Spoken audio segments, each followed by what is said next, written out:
the beauty about a virtual assistant is that you can design it in a way that works for you.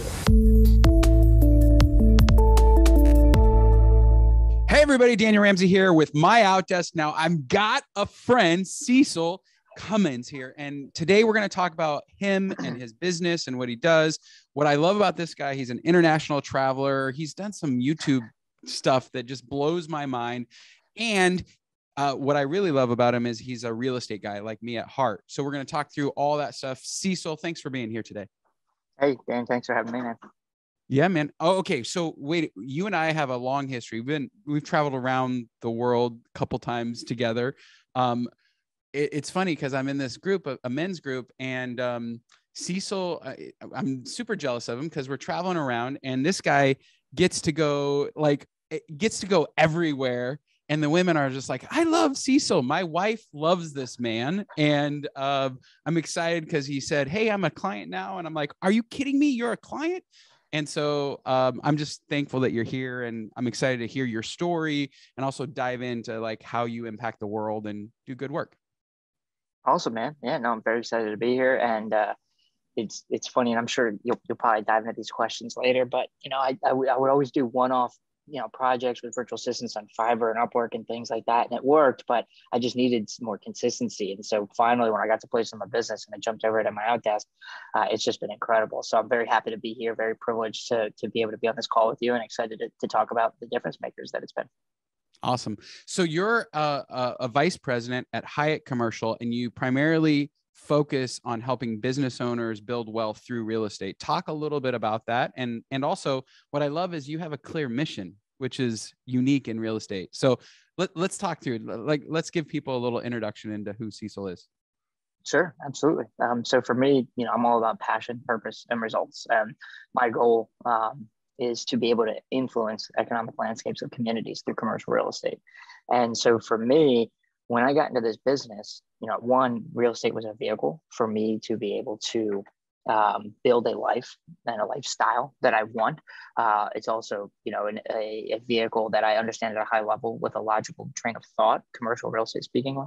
And then being able to have purpose, right? Everybody talks about what's the difference between millennials and the other generations. Oh, millennials have to have a purpose, right? They have to be serving some greater thing. Well, I fit right into that cliche in the sense that it feels good to be serving that kind of higher mission. And, I know we've talked offline a little bit, but, being able to do a restaurant deal in a community and help really, you drive around the community and you see how much of an impact that restaurant being there makes on it.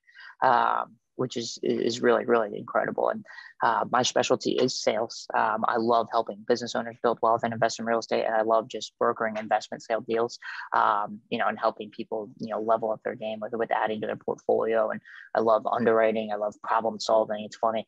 President of our company asked me the other day because I was solving problems on this specific project. And it's 11 o'clock at night and I'm doing forensic accounting on the underwriting, trying to figure out expense recoveries. And I don't need to go into those heavy duty details, but he goes, do you like forensic accounting? And I said, I could never do it as a day job, but I love solving problems. And I think that's really kind of the best way to sum up what I do is that, I solve problems. And I do leasing as well on the side, with people that refer business to me. I never turn down a referral, and I help, restaurants, retail stores, office, things of the sort. But my specialty, and I think where I can serve people at the highest level, really is in sales. So, and you mentioned it, but you're a young guy. How long have you been a licensed broker? How old are you? And then how did you get started? What brought you to this game? Sure. So I think I'm the last year qualified to be a millennial. I think that's 1995 is when I was born. There's probably a fluid break there because 96ers will probably want to be a millennial and 94s probably don't want me to be a millennial. But so I'm 26 years old, I'll be 27 this year. Hyatt Commercial, I joined November 27, 2017.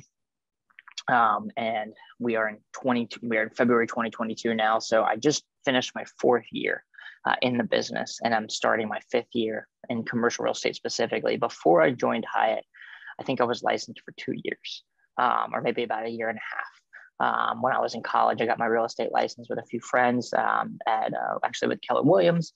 Had a great experience with those people and that organization, and was buying small row homes in Baltimore City for myself, to start off my investing career, learned a lot of lessons. But then, through a lot of experience that I was getting in the field and different things, I ended up doing some consulting on economic development work. We can talk about that if you want, but essentially that took me in the direction where I knew that I wanted to get into commercial real estate, specifically down the road development and a lot of investment stuff. And what areas do you kind of focus? Give the audience an idea of what parts of the world you focus in. Sure. So I'm licensed in Maryland. In theory, I can do a deal anywhere in the world. There's just, details on how you structure the way that we're compensated for our work outside of the state that I'm actually licensed in. But where I know the best is Maryland. And I'm based actually out of Annapolis, Maryland. Okay, great.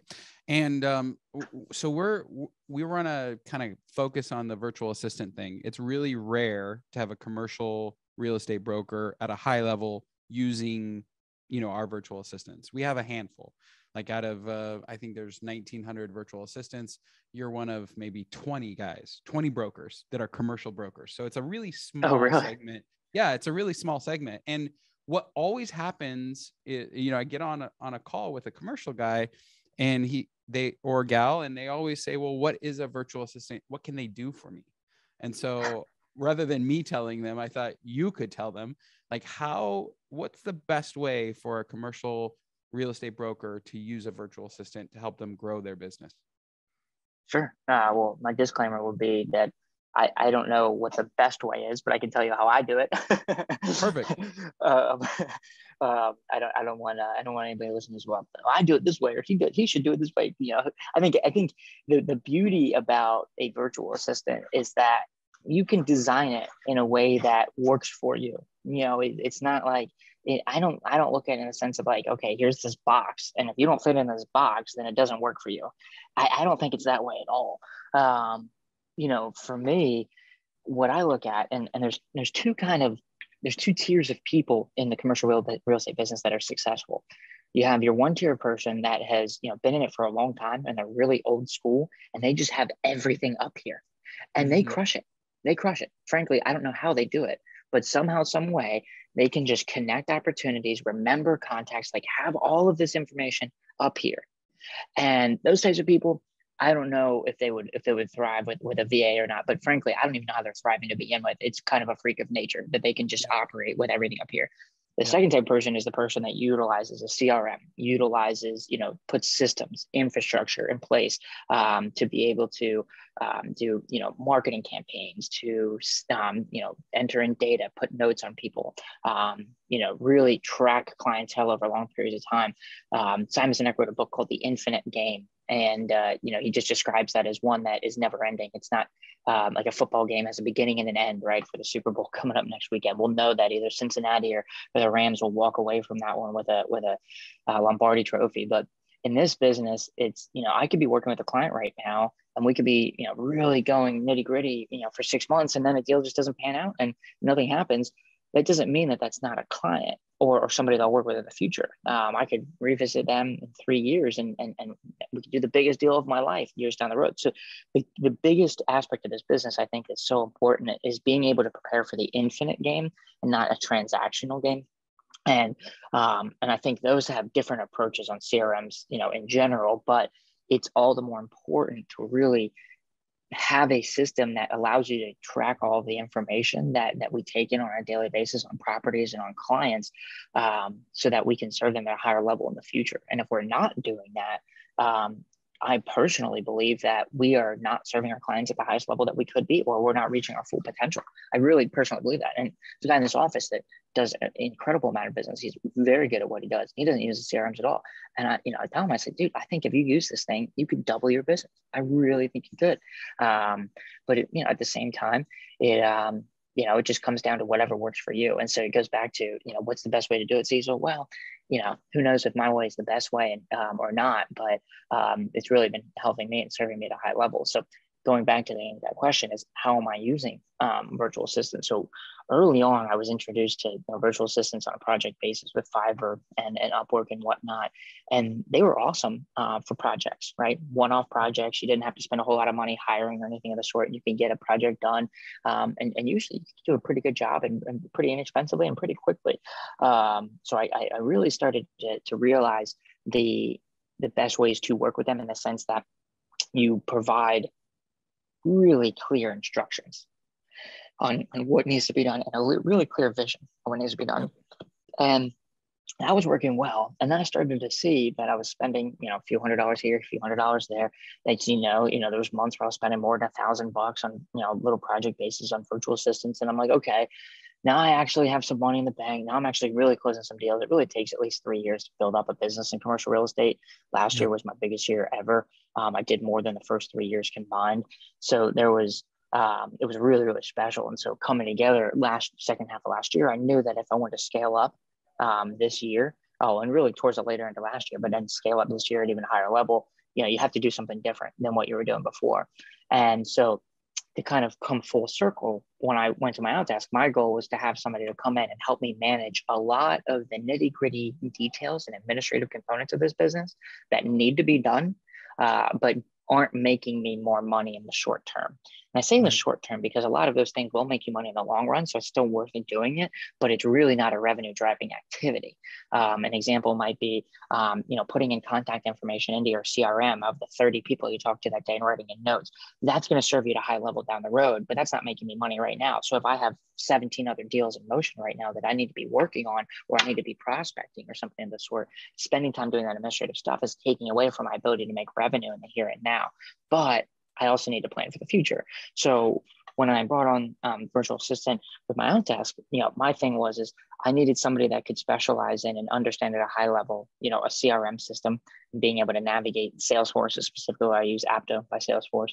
And I needed somebody that could navigate our marketing materials platform to help generate drafts of flyers. I don't have them create I don't have a marketing one. I have the administrative person. But the administrative persons can still help inputting all the information for the marketing materials, and then we'll have a graphic design person finish up with the graphics and whatnot. I'll have them, build out drafts of email marketing campaigns where they're not designing the template. I had a graphic designer design the template, and then I have the administrative assistant just putting in information into the template every time I need to send out an email blast, which saves me time. Every time I close a deal, commission vouchers are going to be completed by them. If, sometimes there's very little inventory coming on the market. Sometimes inventory is insane. Usually when new properties come on the market, I try to, look at all the nitty gritty details myself and better understand it. But when so much is coming on the market, you just don't have the time and bandwidth to be able to really look into seeing what's coming on and seeing if any of your clients match up with it. You have all these automated searches that are set up and you just start getting blasted. So I have these systems where I have a template form where I send them the property that just came in the market, and I have them fill out all of the information on the template form about the property. And then they'll send it back to me in a one pager, and I can quickly in 30 seconds, look, is this going to be a fit for any one of my clients without having to do all that digging myself? Let me see here. Research. Well, I love where you're going I can keep going. Well, I like what I want to sum it. I think what it sounds like is running your CRM and doing all the administrative tasks. That's your highest and best use right now. How much time do you think you're saving having that person in place so that you're looking at a one sheet, not running your CRM, not inputting details into your stuff? Like, how much time do you think you're saving? Well, I think there's two answers to that. One, the answer is, what was I doing already that I could fit within my bandwidth? And that's saving me that time, right? But then the second thing is, what was I not doing that I wanted to be doing, but I just couldn't justify taking away time from revenue producing activity to do it? Right. So I'm probably saving 10 to 20 hours a week. However, the other 20 hours a week is not just lost time or time out of nowhere. It's time where they're dedicated to helping me do things that I wasn't otherwise able to do before. I'm using every bit of 40 hours. And I only did the 6-month contract at first. And I think that already renewed. It might have about to, but I'm renewing because I literally, I was just like, I don't know. Like, my fear is, it's like, what if I have a whole bunch of tasks up front? And then, 3 or 4 months in, I realized I'm only working 10 hours a week. Well, I haven't gotten to that point yet at all. In fact, I still have a long list. And so it's again, probably at least 10 to 20 hours a week of like the necessary administrative things that I had to do that I just couldn't get away from. And then probably another 20 hours a week of things that I really wanted to do, but I could never justify spending the time to do it. And then it would the value in that is just so much greater for me personally, because if I know that there's things that I could be doing to increase my business, or increase my revenue, or like better administratively or indirect ways of increasing revenue, after a while of putting it off, it'll really start to weigh on me, Yeah. and because I'm not doing those things. And, comes to a point where like, okay, well, do I want to just work more or something like that? But then, time is our most valuable asset. And I think for me, over the last couple of years specifically, I started to slow down and enjoy a lot more things about life besides just work. And I still work like crazy, but I don't know, it just gives you an opportunity. Not only are you saving time, but you're just taking pressure off, because the things that need to be done are getting done. Before, I might go through a whole week and there might be 10 hours of administrative thing that needed to be done that wasn't able to be done, and then 20 hours of stuff that I wanted to be done that wasn't able to be done. And I would be going into that weekend with that pressure, just knowing that was there hanging over. And I would be able to get to a point, maybe meditating or something, get to a point where I'm okay until Monday, but then starts right back over Monday. And it's just like, so the pressure that is taken off, knowing that these things are getting done and the time saved, I think is just as important. Yeah, that's cool. One concern that a lot of our clients have is that upfront training period. And like, I think you understand technology and being in a virtual world. But a lot of people struggle with what they're not going to be in my office. I can't meet with them face to face. How long is it going to take me to teach them? I mean, Maryland is different than Sacramento, where I am, in California. So like, a lot of people struggle through that. Tell them your experience with hiring a virtual assistant, selecting them, getting them trained. How long did it take? What did it feel like? And what best practices might you share? Sure. Well, one, I mean, I think you guys find great people. So I did 3 interviews, and all 3 of them were very smart. And one of them I thought was going to be the best fit, and she's been great. So that threshold of having somebody who's at least qualified to be starting is I think really important. I think a lot of times on those one-off sites like Fiverr and Upwork, you're relying on reviews, which is great. But then the ones that are the best typically are either the most expensive or just don't have the ability to give you the time that you need or deliver when you do, because they're the best on those sites. So for having that foundation there was key. So Jermaine Serrano is the person I work with. She's fantastic. And so when she first came on, she already had a base level of understanding. I think part of that is her past experience in other roles. And I think part of that is a training program that you all take them through. So I think that was key. But in terms of the training that I had to do for onboarding, I essentially had 3 or 4 major tasks that I knew that were going to be ongoing over time. And so I just did a Zoom video of me doing it. Because everything that I'm asking them to do, I've already done myself. I just did literally a Zoom video and I talked through every action that I was doing, just doing the entire thing. And then had them, watch those videos and then ask me if they had any questions. And honestly, really, like she picked up really quickly. And I don't know if it's all because of the video I made, right? No, but no, obviously not. But she picked up really quickly, and every once in a while there will be something where I'm like, okay, this is something that we need to work through. We need to dive in. Okay, what's happening here? How can we, adjust this? But really, that's just a result of me not giving proper instruction. And so I think it comes down to when she first started, the major tasks that she'd be doing on a regular basis, I did, very detailed. We're talking like hour-long videos going through the entire process of what it is, and different components, so they could watch that. And then anytime I send over a task, if it's something new or something where there's not like a really solid training video for it, I will do a very detailed bulleted list of, hey, here's the goal. Here's the purpose. Here's kind of why I want to do this. And then here's the steps of how to do it. And then, call me if you have any questions, text me if you have any questions. And we correspond on WhatsApp all the time, and via email all the time. And, we'll send videos back and forth on WhatsApp and things of the sort. And, it's funny. One other thing I didn't mention that was not something I planned on having a virtual assistant help with, but has been great, is, everybody knows you have technical problems with your CRM system all the time, even if it's as robust and incredible as Salesforce. Every time they go through a stupid update, I think there's a problem.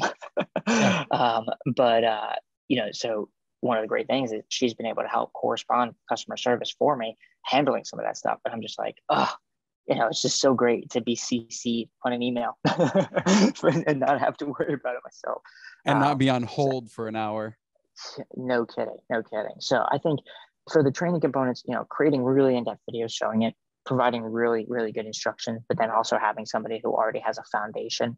I think one of the other great things about MyOutDesk is, there's been a couple of instances where she hasn't been able to figure out something, and I was trying to understand how to explain it better. And she goes, well, let me go ask one of the other VAs, that we work with or whatever. And she asked one of the other ones, and next thing she comes back and she goes, oh, I already talked to one of them. I have the answer. We're good to go. I'm like, okay, great. Because I didn't even know where to begin on how to answer your question. I wasn't sure. And it wasn't that I didn't know how to do what she was doing. I was just trying to better figure out how to, relay the what I needed done or something. So that was a great resource as well. That's cool. What advice would you give other people who are considering hiring a virtual assistant, like as they go through the process? They've never hired before, as we kind of wrap up, what advice would you give to someone? I think what's been really helpful for me is to have, a few consistent things that are done on a regular basis, so that there's something that, they're always checking. Like for me, like she does my expense tracking. She doesn't do my bookkeeping or my accounting. I do that. That's something I'll probably need to outsource later, but I'm still a little control freak on my numbers. But She does my expense tracking. So I have a platform that receives all of my receipts and then sends that over to my bookkeeping, but she's the one who processes all the receipts. I say that only in the sense that that's one of the continual tasks, right? I have a few other major tasks that she'll do. So what I would say to recommend to anybody is have a few long-term tasks that are recurring, or long-term projects that will just take a long time that aren't a high priority. And I say that because there will be instances of downtime with the urgent tasks, and you always want to have them working on something. And so those long-term projects and the recurring projects are really good in case there is some downtime with the more urgent stuff. And that essentially allows all downtime to be eliminated. And then in terms of the urgent tasks, you have to just figure out a way that works best with them on terms of managing those. And typically what I'll do is, and I say urgent, I'm talking your daily emails that I'll send over, like, hey, can you help me out with this? Hey, can you help me out with this? I'll write the priority level in the email. Hey, this is higher priority than this, lesser priority than this. This is higher priority than this, lesser priority than this. Because sometimes on the longer tasks, sometimes they're more monotonous. Sometimes they're just looking to, shake things up a little bit. And so they'll jump into those immediate tasks. And so it's important, I think, to communicate what the priority level of each one is. Let me think, any other? No, I think those are videos. Yeah, those are lovely, man. That priority thing is unusual. Most of our clients don't understand. Like, we're entrepreneurs, so we understand the priorities. We know where revenue is and where a nice to have. Like, I'd like it done, but it doesn't have to be done today. So I think giving a virtual assistant like a priority understanding that's a master skill that a lot of people don't understand in leverage when you have employees. So it's kind of a cool thing that you articulated that. All right, man. Well, I was going to say, what's funny is I learned that from being an assistant myself from McCarthy. And you could tell McCarthy this because he would just throw so much at me, and I would love it because I would just take it in stride. But I started to have to realize, I'm like, dude, do you want me to do these 17 things or this one thing that you just threw at me? And he's like, oh, let's see. And then we literally would have to prioritize himself, because sometimes it's not even us as entrepreneurs and business owners, or if our thought process, we can understand, all right, this is important, this is important. Sometimes there is gray areas where, like, hey, there's like 6 things that are really important. Which one do you really want me to put ahead of one another? So that priority thing is really, really important. And McCarthy, I learned that from him. We're gonna we might name this like assistant to commercial real estate broker to having an assistant, the full journey and how you can succeed too. I don't know what we'll call it, but I think that's perfect.